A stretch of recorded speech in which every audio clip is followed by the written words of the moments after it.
Radio Energy, broadcasting to you live. Go to radioenerg.net. Okay, we're going to move on and we're going to be talking about Arsenal.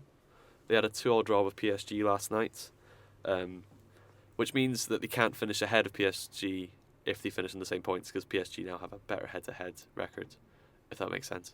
Arsenal were 2-1 up, but then an own goal from Alex Iwobi made it go 2-0. Arsenal, it means that they've now drawn all their games in November. It wasn't the big Champions League result that they wanted. You can only say it's disappointing for them. Look, I think it's actually, ironically, quite a similar trajectory to what Spurs are going through at the moment. Like, they're still technically playing well, but not getting big results. And yeah, I think especially the fact they were 2-1 up, they'll be disappointed with that. Because the goal wasn't particularly great either. I mean, they should have defended the corner. Was it a corner? Was it? Yeah. Yeah. Yeah. I'm not. Yeah. Okay. That's It was, fine. yeah. My head's still working. And it was a corner. So they should have. I feel like they should have defended that better against Lucas Moura. But it's a weird one. I didn't actually know that stat about Arsenal having not won a game in November, having drawn them all. Yep.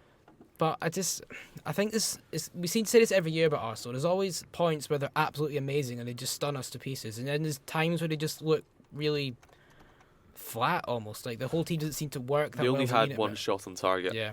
And that was Giroud's penalty. Yeah, that's not a great stat for an Arsenal fan. But speaking of Giroud, though, he's doing a job for them at the moment. He's the one that's actually finding them the goals, and he's the one that the fans almost seem to get on the back of quite a lot, which I kind of feel sorry for him for.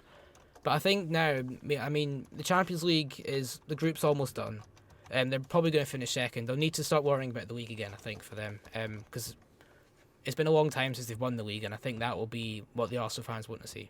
I'm just thinking on that topic though, Luke saying that about the league. They've won the league before, they've won it many times, but they've never won a Champions League. Yeah. Never won a Champions League. A lot of big clubs in the Premier League have won Champions League. They've never done it. Yeah, and it's the one they really want. Yeah. And It's a good point, And actually. in the past 6 seasons, they've finished second in their group, which means that in the next round they've had a really difficult tie. I mean, imagine all the times they played Barcelona and Bayern Munich.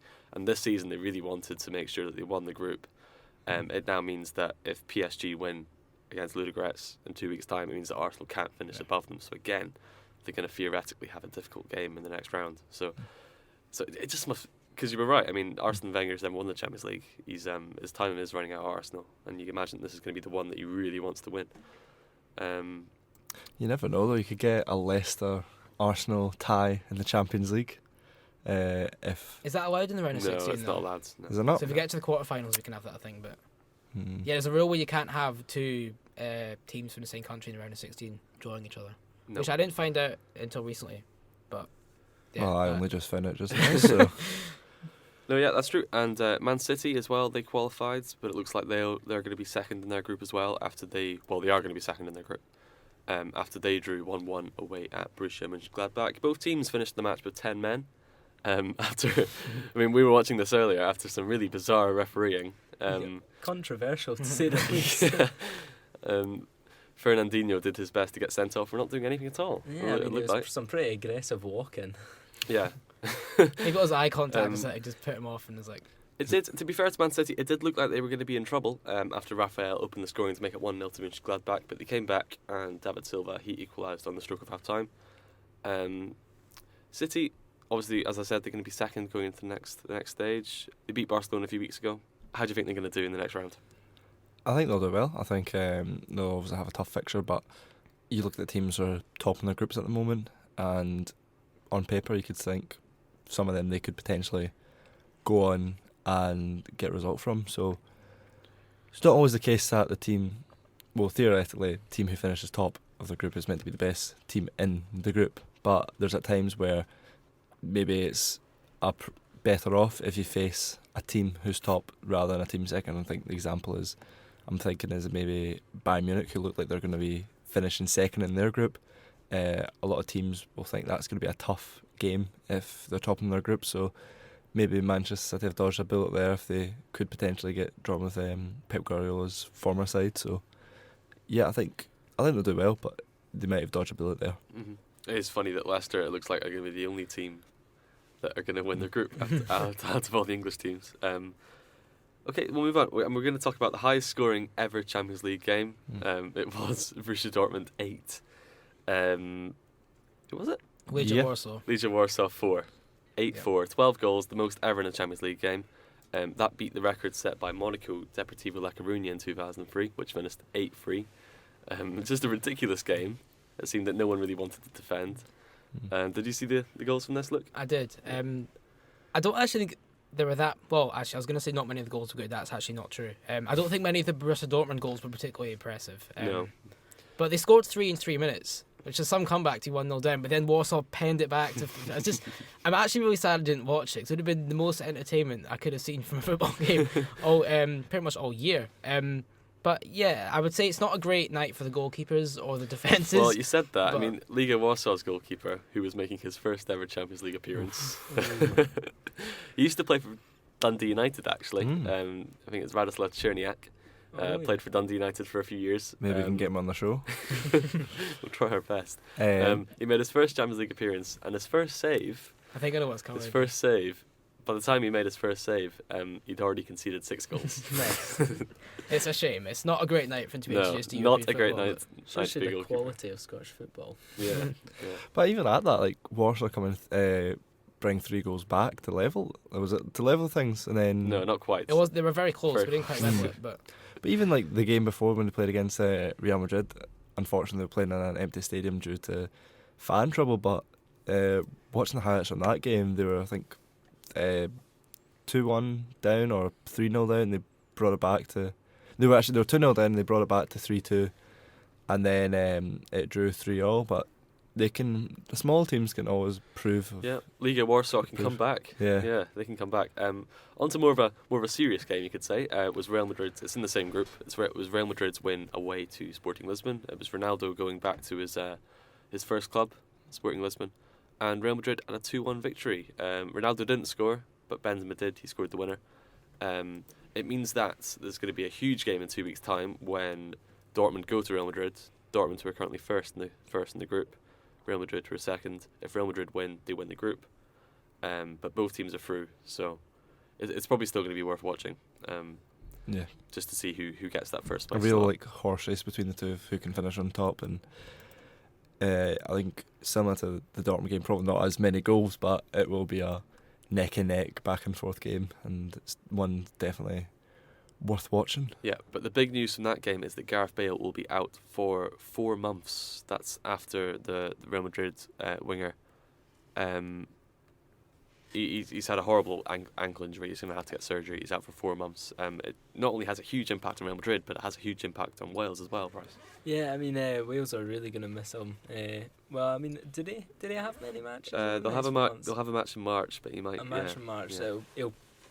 Well, you never know, but I mean, if he doesn't get back in time, they will really miss him, I think. I can't really think of anyone who can fill in on the wing immediately for Wales, which kind of shows you how crucial to that team he is. Yeah, and I guess for Real Madrid it's crucial as well. They're going to have that really big game against Dortmund, and then they have the Clásico, which is next weekend, I think, as well. Yeah, I think more recently as well... We're just saying goodbye to Luke Barry here, who has to go to work. Farewell, Luke. And on the matter of Bale, more recently Real Madrid have been playing a classic 4-4-2 formation rather than going for a traditional 4-3-3 they've done in the past, and I don't know if it's down to Benzema being injured or just being outcast from the team. But this injury with Bale, if he is fit, gives him a great chance to get back into the team. If Zidane's going to stick with his 4-4-2 formation that's been worked against Sporting Lisbon, it worked against Atletico Madrid last weekend, and he can still play Ronaldo and Benzema up top without sacrificing the formation, and I think that'll be the way to go. But obviously losing a player like Bale is always going to be difficult, especially in these really crucial games that are coming up that can really put a decider on where they're going to finish in the Champions League, what's going to happen in the league, if Barcelona could just get the better of them or can they get the points. But yeah, losing a player like Bale is really going to be tough for them. Dortmund or Real Madrid, Bryce? It's a really difficult one. The thing I would say is Dortmund are in a good position, because if they do finish first and Bayern Munich finish second, they can't play Bayern Munich, which means they should get an easier draw. So I mean, it looks like they are kind of in an alright position at the moment. Okay, yeah, and we're going to move on. Bayern Munich, they were the other big team. You talked about Dortmund's run there. Dortmund and Bayern actually played each other the weekend. Yes. Dortmund won by 1-0. They beat Aubameyang's goal early on, and the game sealed that. But Bayern Munich, I think we mentioned earlier, they are going to have to finish second in their group after they were beaten 3-2 by the Russian team Rostov. Some really good goals in that match as well. Bit of a shock win, yeah. Yeah, but things are not going to plan under Carlo Ancelotti in his first season at Bayern Munich. They've now lost 3 games. During Pep Guardiola's first season as Bayern Munich manager, by the time he lost 3 games, he'd already won the league. Yeah.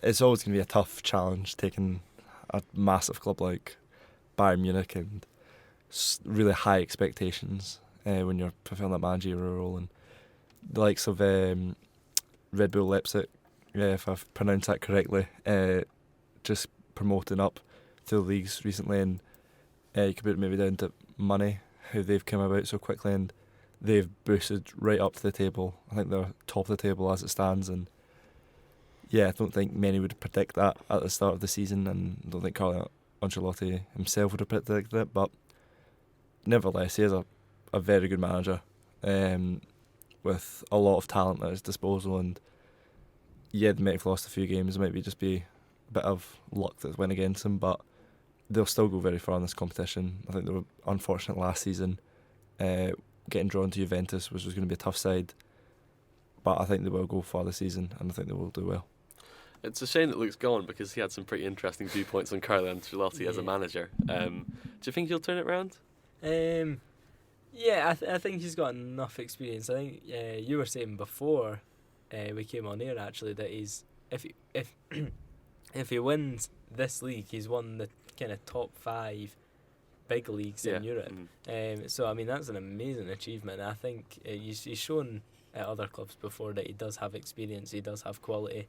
It's maybe just taking him a wee bit longer to warm up here. And you've got to remember as well, this is a manager that's won the Champions League in the last 5 years. He knows what he's doing. He knows how and what to do to get to these stages, these late stages in the competition. And if with a bit of hard work, this season, the next, maybe the third, I think Bayern Munich will be champions of Europe again. But it's just down if they can get these results the next game, and then they can put their season in the league back on track and get back on top. Sweet. And Atletico Madrid, they won that group. They're the only team left in the Champions League with a 100% record, and they will definitely be a team to avoid in the next round. Some other big results to mention: Benfica, Bryce, they were so close to securing qualification in the next round. They were 3-0 up away at Besiktas, and they drew 3-0. Some really good goals in that match as well, so definitely check that out. Juventus, they had a really good win away to Sevilla, difficult place to go. They were 1-0 down, but they won by 3-1. Looks like they're going to be first place in that group as well. And last but not least, that's it. But a quick tweet from Michael Galkin, who raises a very good point. Leicester may have won the group, but they spent a lot more than Porto, Copenhagen, or indeed Bruges. I was looking the other day, and Leicester actually have the 17th most expensive wage bill in the world. So, wow.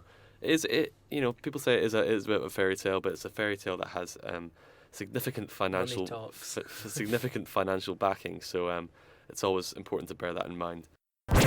Get in touch. Go on. Tweet at Radio ENRG. Email radioenrg@gmail.com.